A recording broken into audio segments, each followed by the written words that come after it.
Okay, by this time, si Bagyong Yuan ay masyadong minamagnify ng mga tao, no? Malaki pa sa Pilipinas, malaki pa sa ganon. Pero I would like you to remember one thing. This is always been one and the same thing. Jesus is totally in control. Do you think the Lord Jesus na napakabuti, mapagmahal, hahayaan niya mga believers niya? I'm talking to you believers. If you are a believer and fearful, you really have to consider this.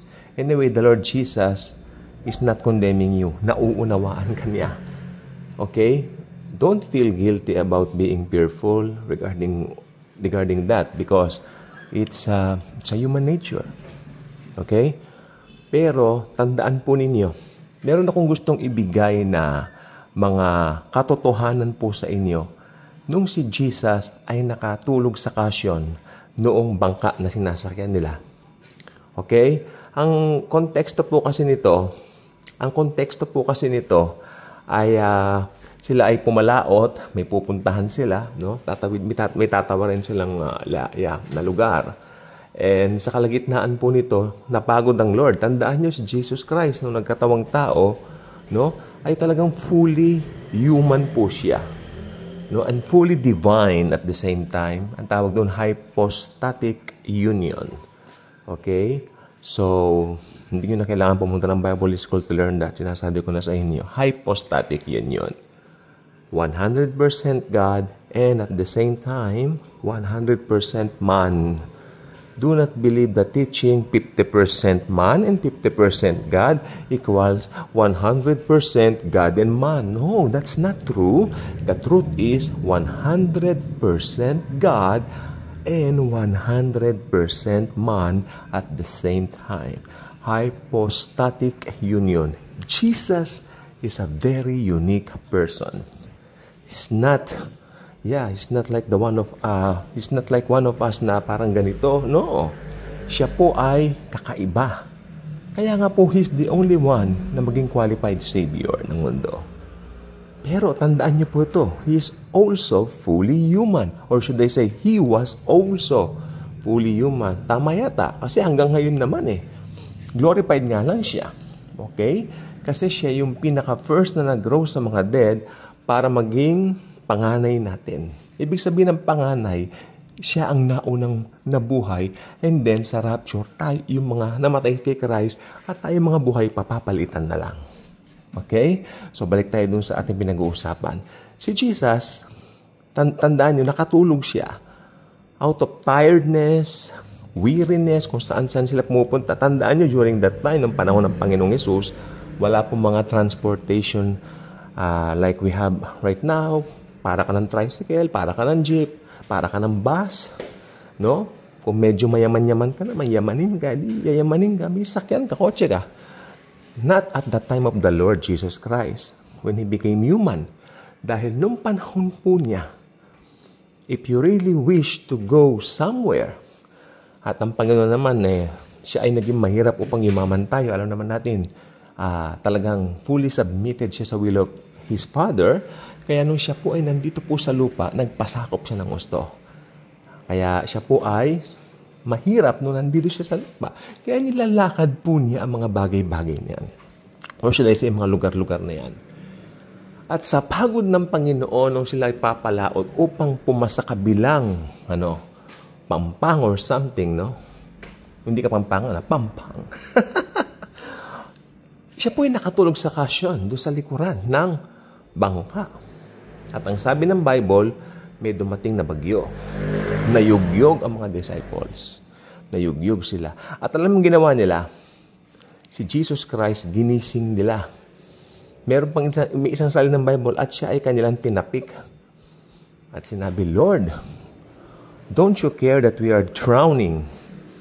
Ang ginawa na ng Panginoon, He got up, rebuked the wind, and there was a great calm. Then tumingin siya sa mga disipulos. Where is your faith? Nawala ba yung faith nila? Hindi. Kaya lang sabi niya, parang ganito, dapat may faith kayo. Kasama niyo ako. They forgot Jesus is with them. or Jesus was with them during the trip. Nung na-born again po tayo, kahit saan tayo mag-trip, kasama na natin si Jesus. Pero bakit sometimes like may mga pinagdadaanan o ganitong yuwan na bagyo, sometimes nakakalimutan natin kasama natin siya, hindi po ba? So matuto po tayo dito sa pangyayaring ito nung nandun sila sa nakatulog sa kasyon. Yung the fact na kailangan mo pang iyugyug si Jesus para magising, ibig sabihin in the middle of the storm, ang sarap ng tulog niya. Alam niyo ba talaga? Ha? Kung nasa iyo talaga si Kristo in the middle of the storm, makakatulog ka ng masarap. Hindi po ito exaggeration. Ito po ay katotohanan. Ibig sabihin, sa gitna ng mga problema, kalmado ka.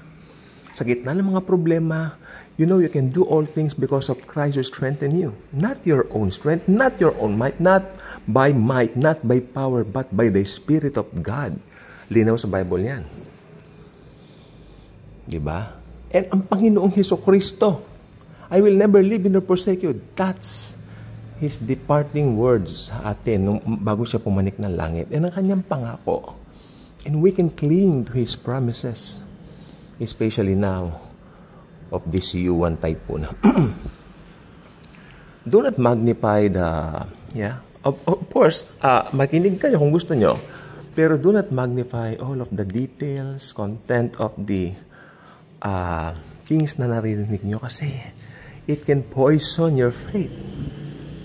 Maglalaban po. Kasi kung ano yung narinig mo, madalas, yun ang minamagnify mo, yun ang binubulay-bulay mo, you're meditating on it. How to meditate? Pag nakarinig ka, minemeditate mo. Pag nakita mo yung taong yun, medyo duda ka sa kanya, minemeditate mo. Ba't hindi mo na lang i-apply yan sa Word of God? Binasa mo at nakatulog si Jesus at niyugyug siya at bumangon siya, nirebuke niya ang manghangin. Ayun na, i-meditate mo. I-meditate mo. At yan ay mag-i-impart ng malakas na pananampalataya sa'yo. Then from that, you can go on fearless sa mga bagay niya. Pero siguro may natatakot ka, like si Peter. May pang isang instance nung si Jesus, pinauna rin na naman niya. Dito na naman sa dagat to, ha. Ito, tingnan nyo ang tao. Tingnan nyo nature ng tao dito. Sa dagat. Mauna na kayo dun sa kabilang ibayo, then I will follow soon. Kasi ang Lord, meron siyang kaugalian. Ito po si Jesus lang pong gumagawa nito. Hindi naman sinabi ni Jesus na gayahin mo. Yung gigising ka ng 3:00, tapos be like Jesus, gagayahin mo. No! Jesus is our Savior. His righteousness imputed to you. Hindi kaya nire-require na gumising ng 6:00 magpahirapan ang sarili mo. No! Pero si Jesus, pumunta roon sa bundok. Kaugalian niya yon. Pakikipag-usap sa kanyang ama. Pero kung gusto niyong gawin, hindi rin naman masama. Pero huwag niyong gagawin niya na para ma-please ang Diyos sa inyo. Please lang po. Dahil na-please ang Diyos sa atin dahil kay Jesus lang po. Yung righteousness niya, imputed sa atin. That's what we call imputed righteousness. Being imputed on us because we cannot do anything para maging karapat-dapat tayo sa mata ng Diyos. Amen? Kaya, sabi niya, mauna na kayo. Magdadasal ako sa bundok. Kakausapin ko ang aking God the Father. Nauna naman sila. Then, dumating na po yung madaling araw. May nakita silang isang naglalakad sa dagat. At nang nakita nilang lumalakad sa dagat, papalapit sa kanila nakaputi. Multo, multo, multo. Nila. Pero alam niyo po ba, bago nila makita yung naglalakad na lalaki, no? Sila po ay naka-experience din ng parang bagyo eh. Tingnan niyo po ito ha, yung human nature ng tao. Naka-experience sila ng parang bagyo, yumuyug-yug-yug-yug, no? Yumuyug-yug-yug-yug. Natatakot sila. Lulubog tayo, lulubog tayo, lulubog tayo, lulubog tayo. Sa kalagitnaan nun, lumakad si Lord sa gitna. Nung nakita naman nila si Lord na naglalakad at hindi nila nakilala, multo, multo, multo. Nila, ghost, ghost, ghost. Tingnan niyo ang tao. Nadadivert ang takot ng nating mga tao. Takot ka rito ngayon, malidipat yung takot mo dito. Hindi ba normal po yun sa tao? Kumuha po ako ng psychology, alam ko sinasabi ko. Haba psychology degree. Maikli lang po, maliit lang po. Pero at least nakakuha naman po ako. Mayroon akong 3 libro dito, 4. Hindi ko na po alam kasi yung iba luma na. Pero sabi ko po sa inyo, alam niyo bakit ako nakakuha ng psychology? Kasi mother ko ang teacher. Nag-enroll ako. Siguro libre na yun. Umuupo ako. Tapos yung ibang teacher ko naman, yes. Kaya naintindihan ko. Kaya ang tao, nadadivert ang takot natin. Pansinin po ninyo. Ito outside the Bible, yung sa situation po natin. Halimbawa, takot ka ngayon dito. Natatakot ka ngayon dito. Maya-maya, may binulong sa iyong katabi mo. Nalipat doon yung takot mo kasi mas nakakatakot yon. O ganito na lang. Okay. Ang tao, subjective. Subjective ang tao. O ito halimbawa, yung nakita mo yung girlfriend mo, naririnig mo na yung girlfriend mo na siya ay parang nagtataksil. And then, nahuli mo sa kwarto, magkapatong nga sila nung pinagkikinalaan mo. Di ba? So, anong mangyayari ngayon? Nakakuha ka ng matigas na bagay at pinagpupukpok mo yung lalaki. Pati na rin yung syota mo. Ngayon, ano nangyari? Nung nahimasmasan ka, na-realize mo na pwede kang makulong doon sa ginawa mo. Tama o hindi? Tama. Nung na-realize mo na pwede ka palang sampahan ng kaso doon, yung dating bugso ng damdamin mong galit ka, na pinagtataksilan ka, nawala na yun eh. Natatakot ka na ngayon, baka makulong ka. Yun na yun, natatakot ka ngayon, baka pagbayaran ka sa batas. Palangga ito, halimbawa galit na galit ka. Tapos may pinagsalitaan mo ng pangit yung taong galit na galit ka.